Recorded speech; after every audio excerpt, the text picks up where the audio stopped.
तो guys welcome back YouTube channel में आपका स्वागत है। देखिए मैंने आपको पिछले ब्लॉग में बताया था कि मैं देघाट से 9 किलोमीटर दूर धारकोट में आया था।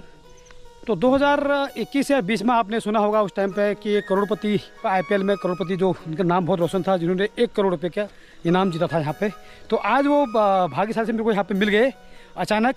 भगत सिंह खत्री जी, उनका गाँव भी है, अभी भी पता चला उनका गाँव भी है, और वो मुझे मिल भी गए। मैं उनको यहाँ पे रोक दिया यहाँ पे। तो ये है हमारे साथ में भगत सिंह खत्री जी, जो इस 2021 में IPL करोड़पति इनाम जीते थे उस टाइम पे, है ना।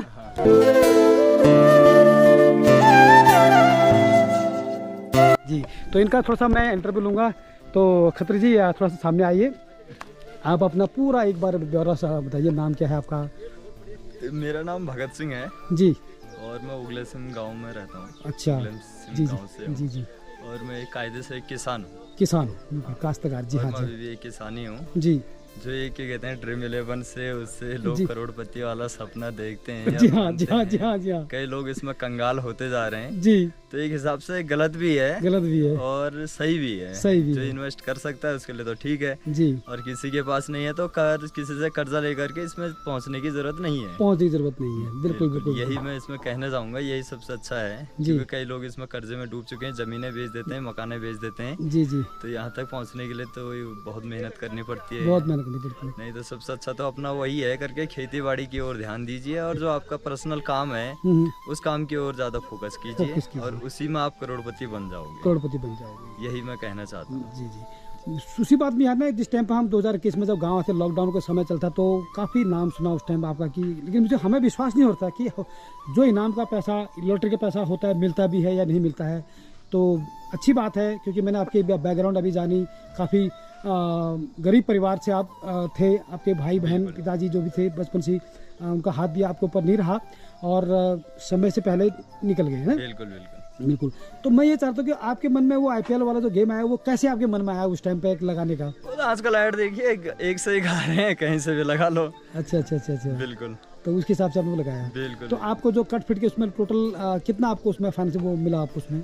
उसमें 70 लाख मिला था। 70 लाख, 30 लाख तो अपना उनको 30 इनकम लाख टैक्स। उनका वो हुआ, इनकम टैक्स जी का जी। हुआ। तो इतना पैसा मिलने के बाद भी आज आप किसानी का काम कर रहे हैं, ये आपके मन में, कई लोग ऐसे होते हैं मतलब करोड़पति बन जाते हैं, वो कई किसी बात भी नहीं करते। आप एक साधारण आदमी लग रहे हो यहाँ पे। हम साधारण ही हैं पहले से, इसमें साधारण वाली कौन सी बात है? 70 लाख कोई बड़ी बात तो है जो भी है। नहीं, कई लोगों में ना मन में अहम आ जाता है, तो वो मैं आपके अंदर ही देखा, मैंने बहुत अच्छा लगा मुझे आपको देखकर। और तो क्या क्या किसानी का काम करते हैं यहाँ पे? किसान अभी हम हल्दी, अदरक और क्या कहते हैं लहसुन हो गया, प्याज हो गया, मशरूम की खेती हो गई पहाड़ों में, सफेद चंदन की खेती हो गई जी। इस चीज पे ज्यादा फोकस कर रहे हैं। जो पहले से फसलें होती थी जैसे धान हो गया और क्या कहते हैं मडवा, झंगोरा, इसको तो सुअर खा जा रहे थे। अच्छा। तो लोग क्या कहते हैं इस चक्कर में अपनी जमीन को बंजर कर रहे हैं, छोड़ के चले जा रहे हैं। पलायन का सबसे बड़ा कारण है कि उनके पास दूसरा कोई ऑप्शन नहीं है कि क्या किया जाए। अच्छा। तो लोगों को ये होना चाहिए कि अगर सुअर बंदर जिस चीज को नुकसान कर रहे हैं जी, जैसे उसने मडवा, किसी खेत में मडवा है, मडवे को नुकसान कर रहा है, हमारा उसमें ज्यादा से ज्यादा 1000 रुपये का मडवा हो सकता था जी,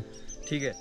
अगर 1000 रुपये का हम उसमें हल्दी लगा देते हैं तो हो सकता है हल्दी हमारी 5000 की निकल जाए। अच्छा। तो इस तरह से हमारे को दूसरी फसलों की ओर प्रस्थान करना चाहिए, एक ही फसल पर निर्भर नहीं रहना चाहिए। जी जी जी जी, ऐसे ही करके पलायन रुकेगा।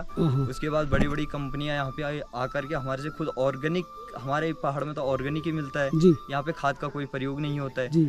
तो उस हिसाब से यहाँ पे ये आसानी से ये फसलें हमारे को अच्छी लगी कि अदरक हो गया, हल्दी हो गया, लहसुन, प्याज और सफ़ेद चंदन लंबे टाइम के लिए होता है, 10-15 साल में तैयार होता है। अच्छा। और सफ़ेद चंदन बहुत अच्छा रिजल्ट दे रहा है अभी पहाड़ों में। अच्छा। तो सफ़ेद चंदन का कर सकते हैं। तो सफ़ेद चंदन के लिए क्लाइमेट क्या चाहिए उसके लिए? सफ़ेद चंदन के लिए 15 डिग्री से ऊपर का तापमान जहाँ पे हो रहता है, 15 डिग्री से ऊपर तापमान जहाँ पे रहेगा, वहाँ पे उसको पानी की आवश्यकता नहीं होती है। सफ़ेद चंदन को एकदम रूखी जगह पे हो जाता है जी। और सफ़ेद चंदन में कोई ज़्यादा मेहनत नहीं है, पेड़ एक बार लगा दीजिए, उसके बाद तो फिर 10 साल के बाद सोच लो करके लाखों और करोड़ों की। तो उसमें सरकार या फॉरेस्ट डिपार्टमेंट को अपना उसमें रोक टोक तो नहीं लगा? जी नहीं, पहले इलीगल था जी, और अभी इलीगल नहीं है। जी, अभी जी। उसको हम लगा सकते हैं और कहीं भी उसको बेच सकते हैं। कहीं भी बेच सकते हैं, बिल्कुल, अपने हाथ से छटाई कटाई सब कर सकते हैं। सब कुछ हम कर सकते हैं। सुनने में आता है कि चंदन में हमने जब पुराणों में पढ़ा है, किताब में पढ़ा है कि चंदन में इतर सांपों का वास होता है। चंदन में सांप का वास नहीं होता है। चंदन की जो चंदन का पौधा होता है कीमती होता है। कीमती होता है। एक पौधा 10 से 12 साल का हो जाता है या 2 फीट का होता है, जैसे 2 फीट मोटाई हो जाती है जी उसकी, जी जी।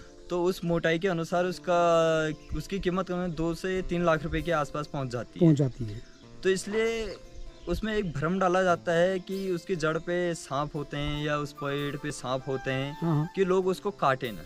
काटे ना। नहीं तो क्या कहते हैं, 2-2.5 लाख रुपए की मेहनत को तो आदमी हाँ, एक रात में उड़ा के वो लेके उड़ा के चले ले जाएगा। जाएगा। किसी ने 10-15 साल मेहनत करी, जी उसके बाद कोई आ रहा है चोरी करके पेड़ को उठा के लेके चले जा रहा है, काट कूट दे रहा है रात को। जी तो जी इसलिए उसमें भ्रम फैलाया गया है करके उसमें सांप होते हैं। जी। सांप नहीं होते हैं। हमने अपने घर के पीछे लगाए हुए हैं पेड़, और हम बड़े बड़े क्या कहते हैं फार्मों में गए हैं जहाँ पे बहुत बड़े बड़े पेड़ थे, तो वहाँ पे हमें सांप वगैरह से कोई चीज़ नहीं दिखी। 1-2 साल में हमारे पौधे की जो ग्रोथ थी जी। वो बहुत अच्छी है। कम बहुत से अच्छी कम है। 5-6 फीट का पौधा मेरे पास अभी उपलब्ध है। जी जी। और इस साल उस एक ही पेड़ से हमने फल लिए था। जी। एक ही पेड़ से मैंने अभी 5-6 फल लिए थे। अच्छा फूल तो अधिक आए थे पर फूल तोड़ दिए थे ताकि अगले साल हम उसमें और ज्यादा फसल ले सकें। अच्छा तो अभी बहुत अच्छा साइज था और मार्केट से भी अच्छा उसमें क्या कहते हैं रिजल्ट आया था। अच्छा। और अच्छा स्वाद बिल्कुल एकदम मीठा था, मीठा। और रसदार था।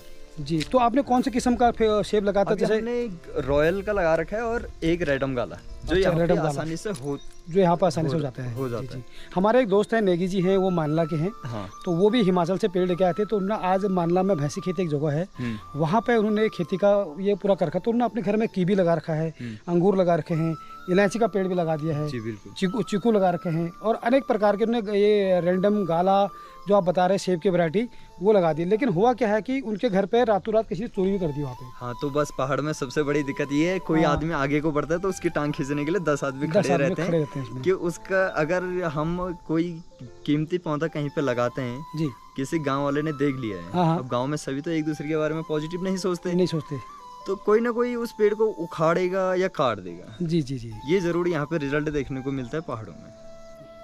तो ये थे हमारे साथ भगत सिंह खत्री जी, जो 2021 में IPL के जो करोड़पति इनाम जो जीते थे। और तो ये थे जी भगत सिंह जी खत्री जी, जो कि बहुत ही शांत स्वभाव के आदमी हैं, बहुत ही मिला। तो कैसा लगा आपको यह वीडियो, यह कमेंट बॉक्स में लिख के आप जरूर बताएं। और ऐसे ही वीडियो आपको मैं और यहाँ से बना के आ रहा हूँ, देखने को मिलेंगे। तो फिर मिलते हैं दूसरी वीडियो में, तब तक के लिए नमस्कार, बाय बाय।